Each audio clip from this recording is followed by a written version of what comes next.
This program is sponsored by doctor ortho Ayurvedic oil और capsule. अब दर्द भी घुटने टेकेगा। नमस्कार, एफएम न्यूज देख रहे हैं आप और इस बुलेटिन में आपको यूपी की तमाम बड़ी खबरों से रूबरू कराएंगे। बात करते हैं आज की सबसे बड़ी खबर की। माफिया अतीक अहमद के बेटे असद का आज एनकाउंटर हो गया। असद एनकाउंटर में ढेर हो गया है। एसटीएफ ने उसका एनकाउंटर किया। आपको बता दें, उमेश पाल हत्याकांड में मुख्य आरोपी था असद। कई दिनों से उत्तर प्रदेश पुलिस उसको ढूंढ रही थी। उस उत्तर प्रदेश एसटीएफ ने असद का झांसी में आज एनकाउंटर किया है। आपको बता दें, उमेश पाल के परिवार के सदस्यों ने उत्तर प्रदेश सरकार से असद के एनकाउंटर की मांग की थी। असद पहले दिल्ली में था, लेकिन एसटीएफ वहां उसका एनकाउंटर नहीं कर पाई थी। लेकिन एसटीएफ असद का लगातार पीछा कर रही थी और झांसी में टीम को सफलता मिली। इस पूरे मामले में पुलिस ने भी अपना बयान जारी कर कहा। पुलिस का कहना था कि दोनों को जिंदा पकड़ने की कोशिश की गई थी, दोनों से सरेंडर करने के लिए कहा गया था, लेकिन दोनों ने पुलिस पर ही फायरिंग कर दी, पुलिस पर ही हमला कर दिया और जवाबी कार्रवाई में दोनों को ढेर कर दिया गया। असद और उसके सहयोगी गुलाम के एनकाउंटर पर प्रदेश के सीएम योगी आदित्यनाथ ने इस पर प्रतिक्रिया देते हुए यूपी एसटीएफ की सराहना की है। प्रमुख सचिव गृह संजय प्रसाद ने इस एनकाउंटर की जानकारी मुख्यमंत्री को दी। इस एनकाउंटर के बाद यूपी में कानून व्यवस्था को लेकर बैठक भी बुलाई है। वहीं अखिलेश यादव ने इस एनकाउंटर पर सवाल उठाए हैं, मायावती ने इस एनकाउंटर पर सवाल उठाए हैं। वहीं योगी आदित्यनाथ की बात करें तो उन्होंने यूपी एसटीएफ की इस सफलता की सराहना की है। इस एनकाउंटर का योगी आदित्यनाथ ने सराहना की है। वहीं यूपी के डिप्टी सीएम केशव प्रसाद मौर्य ने भी यूपी एसटीएफ को बधाई दी है इस बड़ी सफलता के लिए और इस कार्रवाई के लिए पुलिस की सराहना की है। तो एक तरफ जहां सत्ता पक्ष असद के एनकाउंटर को बड़ी कामयाबी मांग रहा है, तो विपक्ष लगातार इस एनकाउंटर पर सवाल उठा रही है। विपक्ष का कहना है कि पुलिस को न्यायालय पर भरोसा नहीं है, इसलिए एनकाउंटर किया जा रहा है।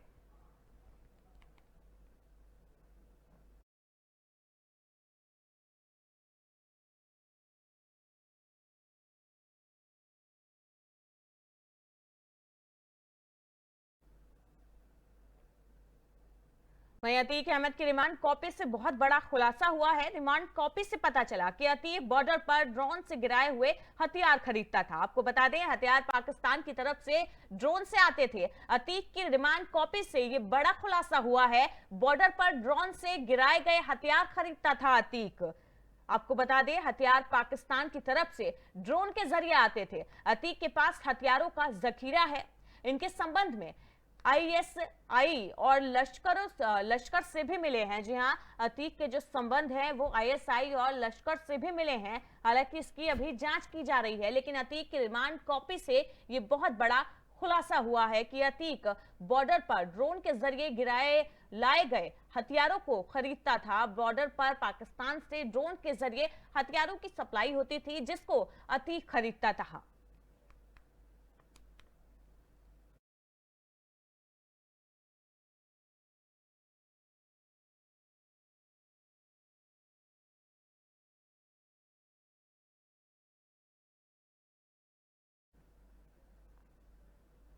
वहीं समाजवादी पार्टी के अध्यक्ष अखिलेश यादव के ट्वीट पर अब बहस छिड़ गई है। अतीक अहमद के बेटे असद के एनकाउंटर के बाद अखिलेश ने सरकार पर सवाल उठाए हैं। अखिलेश यादव ने कहा, ये सब कर बीजेपी लोगों को असल मुद्दों से भटका रही है। उन्होंने लिखा, बीजेपी कोर्ट पर भरोसा नहीं रखती और एनकाउंटरों को भी गहन जांच पड़ताल से होना चाहिए, लेकिन ऐसा कुछ नहीं हो रहा है। बीजेपी असली मुद्दों से जनता का ध्यान भटका रही है, इसीलिए इस तरीके के एनकाउंटर किए जा रहे हैं, जबकि एनकाउंटर से पहले सही जांच पड़ताल होनी चाहिए, तब जाकर एनकाउंटर होना चाहिए।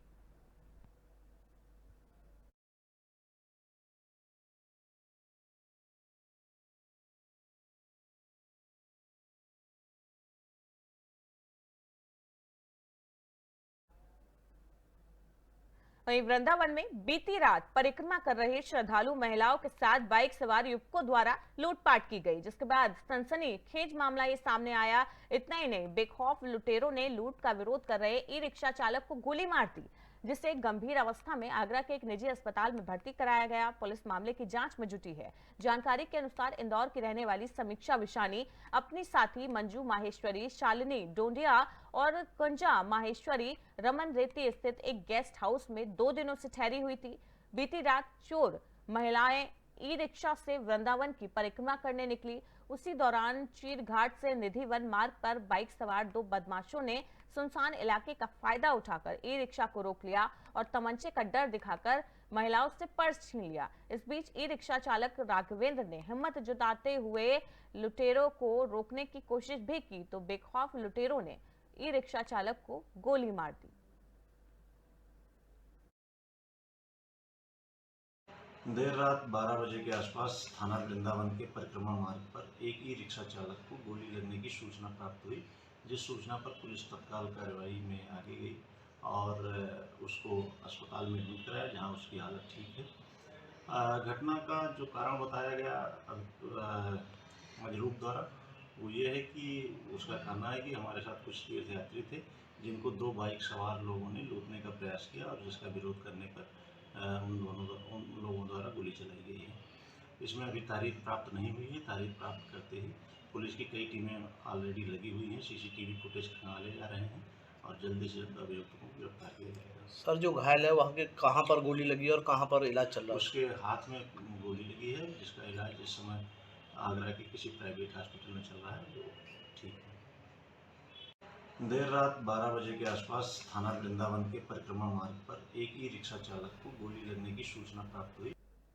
वहीं प्रयागराज के सबसे बड़े बिल्डर संजीव अग्रवाल के यहां पर छापा पड़ने की खबर सामने आई है। सीआरपीएफ ने बंगले को अपने कब्जे में ले लिया है। आपको बता दें, पीवीआर सहित कई मॉल के मालिक हैं संजीव अग्रवाल। बिल्डर संजीव ने अधिकतर नजूल की संपत्तियों पर अपनी मिल्कियत खड़ी की हुई है। सूत्रों की माने तो इस छापेमारी से कई अहम जानकारी और बड़े खुलासे हो सकते हैं। गौरतलब है कि आज अतीक से जुड़े कई महत्वपूर्ण लोगों के यहाँ ईडी का छापा पड़ा है। उसी में बिल्डर संजीव अग्रवाल भी एक हैं जिनके यहाँ पर छापा पड़ा है आज।